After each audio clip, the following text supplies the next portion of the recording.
Hello बच्चों, welcome to my channel Singh sir.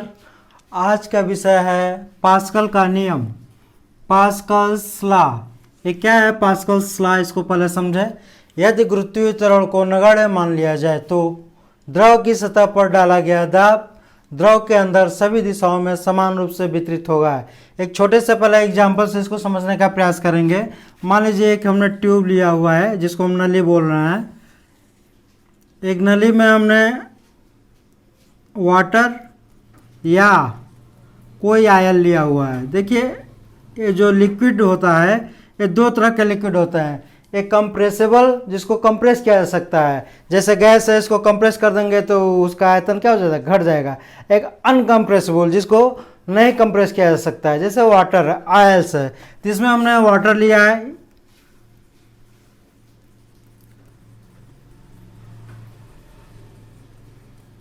Pascal Shastri ने कहा था कि यदि गुरुत्वीय त्वरण को नगण्य मान लिया जाए तो द्रव की सतह पर, ये जो द्रव है इसकी सतह पर जो डाला गया दाब होता है द्रव के अंदर सभी दिशाओं में समान रूप से वितरित होगा। ये जो दाब होगा, जो इसके कण हैं एक दूसरे को पास करते जाएंगे और जहाँ से निकलने के लिए इसको जगह मिलेगा वहाँ पे ये पूरी ताकत अपनी लगा देंगे। यानी यहाँ जो दाब होगा वो उसी दाब पर यहाँ पर जो ताकत होगा उससे ज़्यादा होगा। यदि एरिया समान है, यदि इसका क्षेत्रफल समान है तो जो प्रेशर यहाँ पे लगेगा वही प्रेशर यहाँ पे लगेगा। एक समान एरिया का हमने नली लेने का प्रयास किया है, ट्यूब लेने का प्रयास किया है, तो यहाँ पे जो प्रेशर लगेगा वही प्रेशर यहाँ पे भी लगेगा। ये पास्कल साहब का थियरी है। इसके सिद्धांत पर कुछ और चीज़ों को हम समझने का प्रयास करेंगे।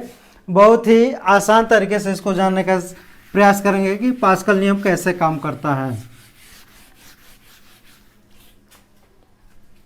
एक डायग्राम के माध्यम से इसको हम समझने का प्रयास करेंगे।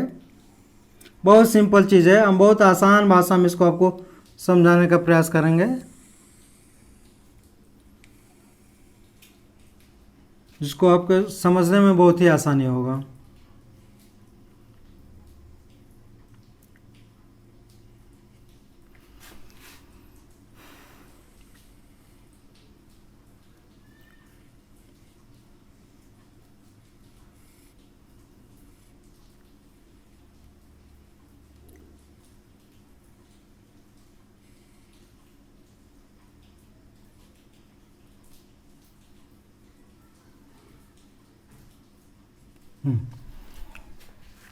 इसमें हमने एक आयल लिया हुआ है, जो आयल के कण हैं।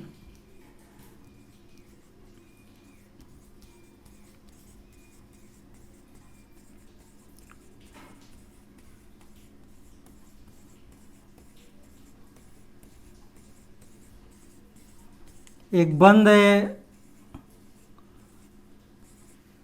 नली है जिसका एरिया पतला है और एरिया क्या है, चौड़ा है।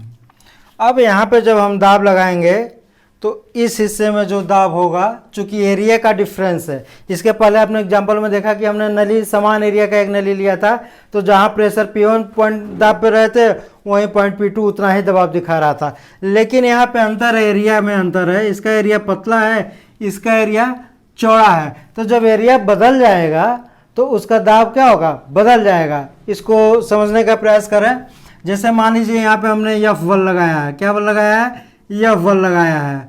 तो F चूंकि एरिया पतला है, यहाँ पे भी बल है और यहाँ पे भी बल हमको दिखाना है, तो इसको हम बल F1 कर दे रहे हैं और जो एरिया है इसको A1 कर दे रहे हैं। यहाँ पे जो बल लगेगा उसको हम F2 से रिप्रेजेंट कर दे रहे हैं ताकि आपको समझने में कोई दिक्कत ना हो, और जो एरिया है इसको A2 से रिप्रेजेंट कर रहे हैं।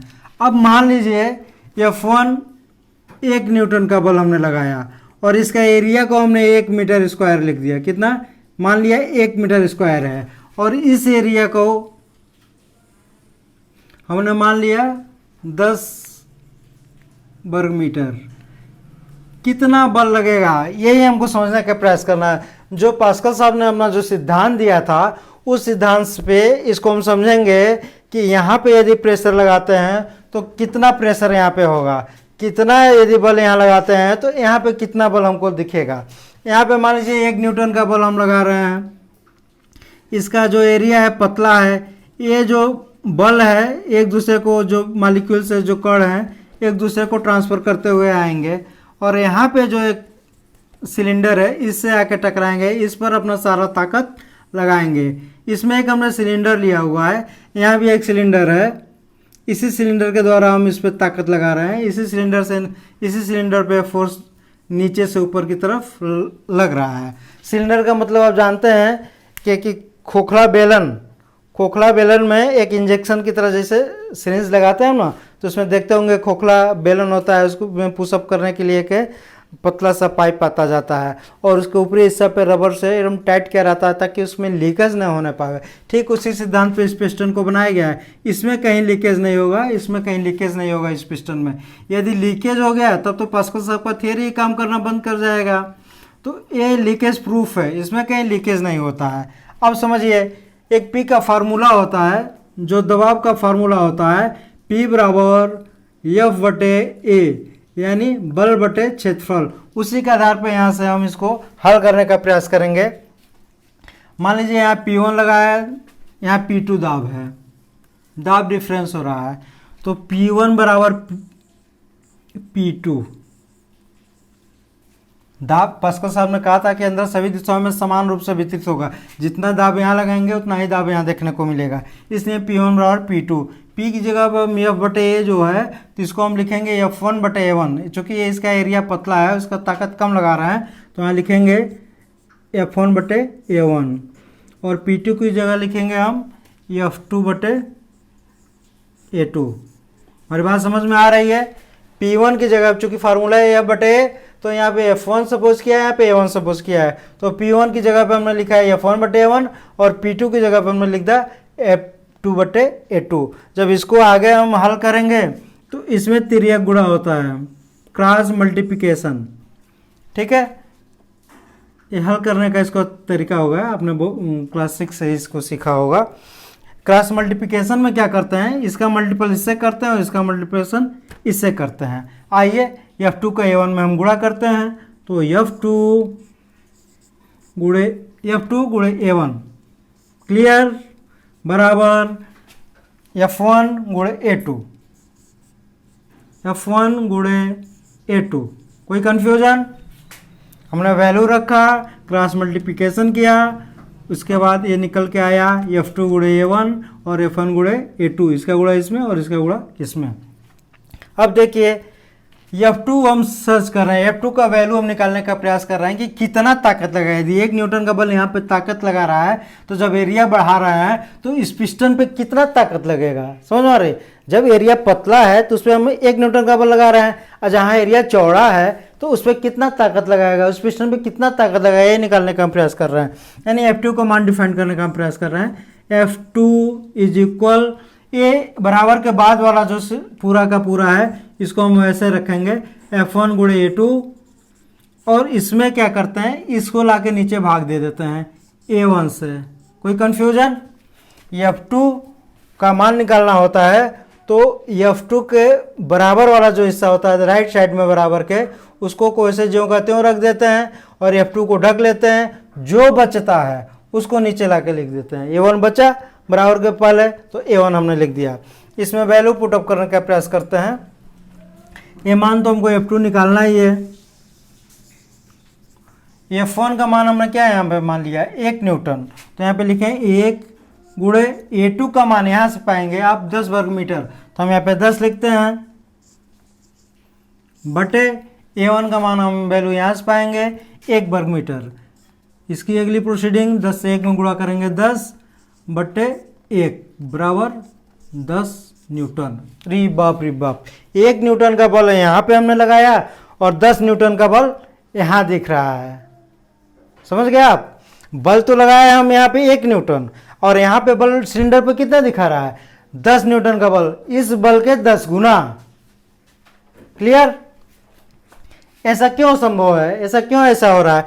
केवल इस एरिया के परिवर्तन से। यहाँ एरिया हमने पतला रखा था 1 स्क्वायर मीटर और यहाँ एरिया हमने रखा 10 स्क्वायर मीटर। क्लियर।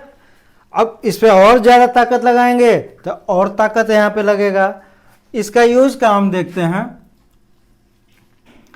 आपने कभी सर्विस सेंटर पर गाड़ी धुलाने के लिए गए होंगे, तो यहाँ पे एक मशीन जो उसका शॉपकीपर होता है, एक बटन यहाँ दबाएगा और थोड़ा सा यहाँ सा उसको बल मिलेगा, बल लगाएगा।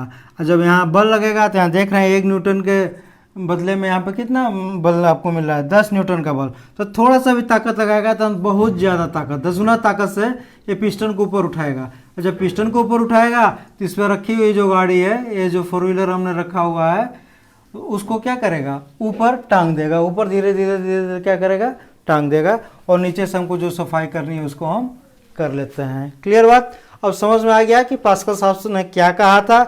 इसका प्रयोग देखें कैसे थोड़ा सा बल लगाने पर यहाँ बल कितना ज़्यादा बढ़ जा रहा है। ये कैलकुलेशन भी आपको समझ में आया होगा। आगे हम बात करते हैं इसका दैनिक जीवन में कहाँ कहाँ उपयोग करते हैं।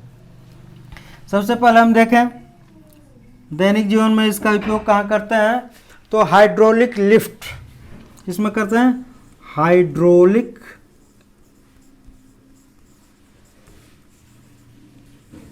लिफ्ट, उत्थापक। ये तो अंग्रेजी शब्द है हाइड्रोलिक लिफ्ट, लेकिन हिंदी में इसको उत्थापक कहते हैं। बहुत अजीब नाम है इसका, उत्थापक। हाइड्रोलिक लिफ्ट, ये हाइड्रोलिक लिफ्ट है। यहाँ से हमने हल्का सा प्रेशर लगाया और इसका जो हाइड्रोलिक है लिफ्ट ने इस गाड़ी को क्या किया, ऊपर उठा दिया। इसका यूज हमने यहाँ देखा। दूसरा यूज हम दैनिक जीवन में इसका देखते हैं, पावर ब्रेक या प्रेशर ब्रेक। सेम बात हुई, प्रेशर ब्रेक, प्रेशर ब्रेक या पावर ब्रेक। आपने बाइक में देखा होगा प्रेशर ब्रेक रहता है, अगली पहिए में भी और पिछली पहिए में भी। 4 व्हीलर में देखा होगा प्रेशर ब्रेक रहता है, ट्रक बस बड़ी बड़ी गाड़ियों में प्रेशर ब्रेक रहता है। थोड़ी सी ताकत लगाएंगे और पहिए को क्या कर लेगा, कस को पकड़ लेगा। यानी हल्का सा हाथ से यहाँ कस लिए या पैर से हल्का सा ब्रेक लिए तो पूरे पहिया में क्या हो गया, ताकत ज़्यादा लगता है और गाड़ी का पहिया रुक जाता है। नेक्स्ट यूज देखें इसका जेसीबी में। हालांकि इसका नाम जेसीबी नहीं है, लोडर है, लेकिन जेसीबी आसानी के नाते हम इसको कहते हैं। जेसीबी देखा होगा इसके बड़े बड़े मुंह होते हैं, कहीं पाता है किसी को नोच लेता है। यदि मकान तोड़ना हो तो उसी को आगे किया जाता है, अपने मुँह से क्या करता है, उसको नोच लेता है। मिट्टी खनना रहता है तो उसको यूज़ करते हैं, उसमें मुँह से क्या करता है, नोच लेता है। बहुत ताकत उसके अंदर रहता है। ये ताकत कहाँ से आता है, इसी पास्कल साहब के थ्योरी से आता है। इसमें उसमें लिक्विड भरे रहते हैं उसके ड्रम में, और हल्का सा जब प्रेशर दिया जाता है तो उसके अंदर बहुत सा ताकत आ जाता है। इसलिए बड़े बड़े काम लगाने करने के लिए उसको जेसीबी का यूज किया जाता है। नेक्स्ट हम इसका एग्जाम्पल देखेंगे। हाइड्रोलिक लिफ्ट हमने देख लिया, प्रेशर देख लिया, अब प्रेस देखेंगे। हाइड्रोलिक प्रेस क्या होता है,